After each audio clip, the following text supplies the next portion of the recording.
the miners in Chile, for example, but they don't speak about Eritrea. And when sometimes they speak about Eritrea, they just lie.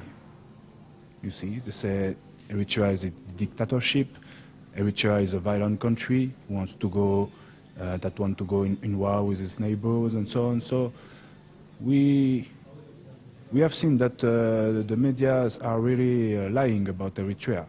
So that's why we wanted to make this documentary, to fight against these media lies. As usual, European media are hiding, the word, caché, hiding, good experience who happen in the world. This is why they never speak about Venezuela, they never speak about Eritrea, because when you see how it is here, all the development, all what happened here, it's wonderful. It must be known everywhere, in all Africa, in all the world. Why they don't tell about what happened? When there's good things, they never tell it, they hide it. And more than that, they are lying on it. I have read, because Grégoire, I've worked a lot about all the propaganda it is done against Eritrea. And I have read on those documents that there is not, for example, university in Eritrea. That is not true. We have been with a cameraman to a university, speak with students, speak with professors, and it is a high level of education. And me, as a European, as a French person, the way is education here is better than in my country, because it is a high level, it is free, it is concerned about the country, about the development. They are not making students to make brains who are going to make money for some multinationals. No, they are making brains to develop the country, to make it better. Eritrea has reached a high degree of development with its own resources. And this is why Western countries want to hide what Eritrea is doing, because Western countries want to be indispensable for the Africans. They want to keep Africa's begging, because when they help Africa, in fact, they are controlling the continent and they store the resources of the African. But we can see that when a country says we want to develop with their own resources, they can reach a high level of development. And they don't want the other countries in Africa follow this example. That's why they hide what happened in Eritrea. Okay. Let's speak of the places that you visited. What areas of Eritrea did you visit in order to support your findings? Vanessa, I start with you. We've been, of course, in Asmara. We've been in Keren. It's very beautiful. Met people there, met students.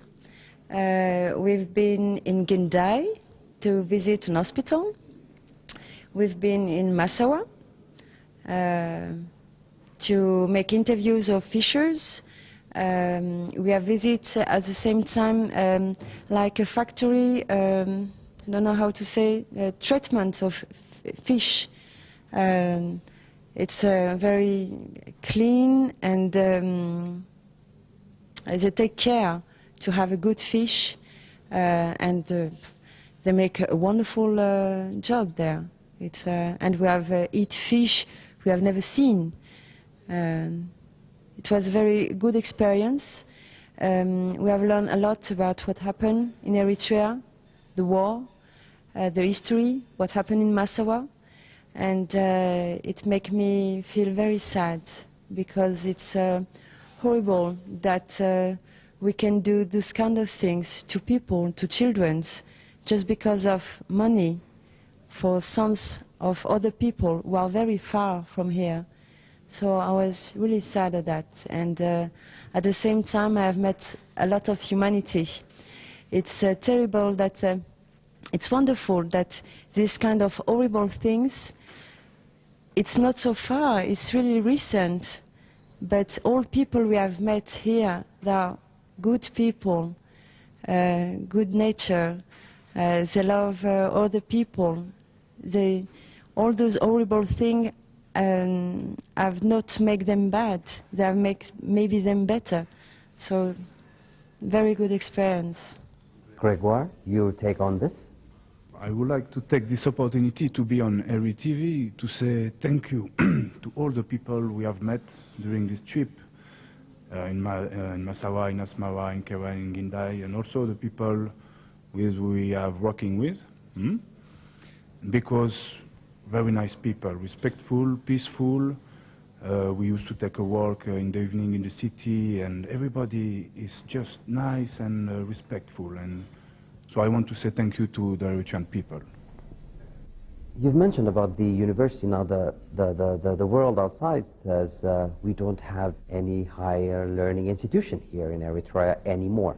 But is that what you have found here in Eritrea? Tell me about your finding in regards to education, that is, higher learning institutions.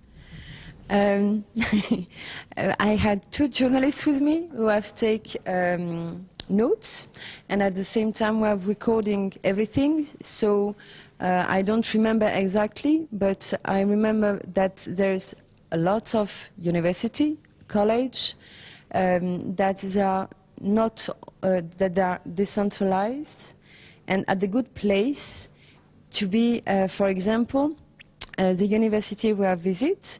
There's 1,600 persons studying. It's a lot, and they are not in the city. They are in the place who they can be helpful and where they can study well. So they are in the neighbors of peasants, in the place where they can study well with. How to say? I don't have the words. It's difficult in English. At the place they have to be useful. Yeah, to be short. You've also visited the hospital, I believe, and what was your purpose there? We visit the hospital to show that because every time we see in Europe pictures, images of Africa, we always see people who have got problems with that they haven't got food, that they're showing white people coming to because they are sick, so they're coming to help. And we have seen that if a country can develop by himself, they can have hospital, they can have doctor who have studied here, not in a foreign country. Because the doctor we have met, a young woman, she have done all his study here, and they have got everything for maternity, for surgery. So it's a complete hospital, absolutely complete. And it was important to show it, to show that it is possible. They don't need European people or American people. Just don't need them. We show this hospital and also the school because it is free also. And what is interesting in Eritrea is that the government is taking care of its population. That's why we wanted to make this film. Because as we just discussed, Western media say that Eritrea is a dictatorship, but democracy is not removing somebody from its office every 4 years. Bolivian minister has told that is his own definition of democracy, and it is a government is democratic when it responds to the basic needs of its population. There it is in Eritrea. Schools are free, education is free, food security, the government is fighting for that. So we really see that this government is democratic as it answers to the basic needs of its population. Of course, certain things are still in progress, but you are on the right way to develop. You spoke of food security, and which is, of course, part of the Eritrean government's policy it has embarked on ever since the liberation struggle to this day. And you've also visited the fishing sector. Do you believe that fish will play a major role in the food security program the country has. Of course, if Eritrean people eat fish, because it is not exactly in the culture to eat fish, I have said that. Eritrean from the mountains. and because fish is very good for health, first. Second, it's good taste. Just need to cook it well. And it can be interesting to sell it in foreign country and with this money to assure comment on dit, food security. So I think it's very important to develop and to start to eat fish, because it's wonderful. We have eat fish in Massawa, very good prepared, very quality fish. It looks like meat when you eat it. It's so, yeah, you have to. It's very good. Speaking of the agriculture sector, which I believe you've also visited, I think. Okay, so tell me about your findings there. So we have seen that there is a very that the government take care about water, because if there is 1 year no water enough, so not vegetable enough, so they are conscious about those kind of problems.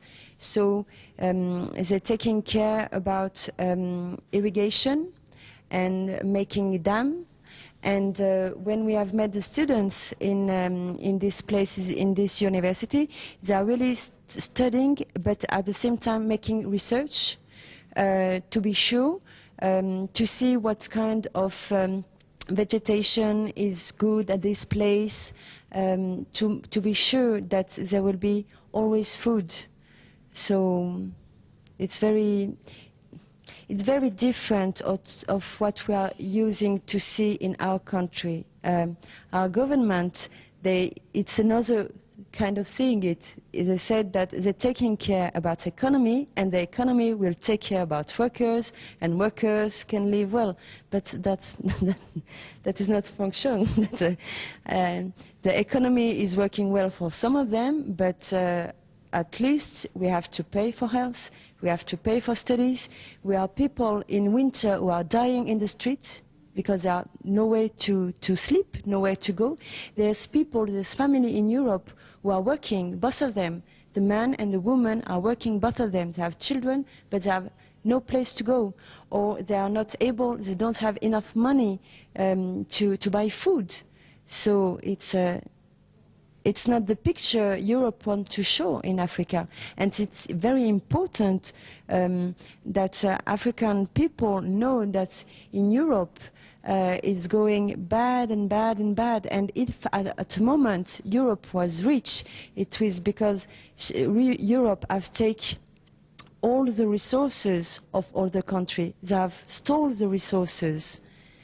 And they give a little bit for workers to make them be quiet, but it is not function. It is not a good society, because it is not a government who taking care of people.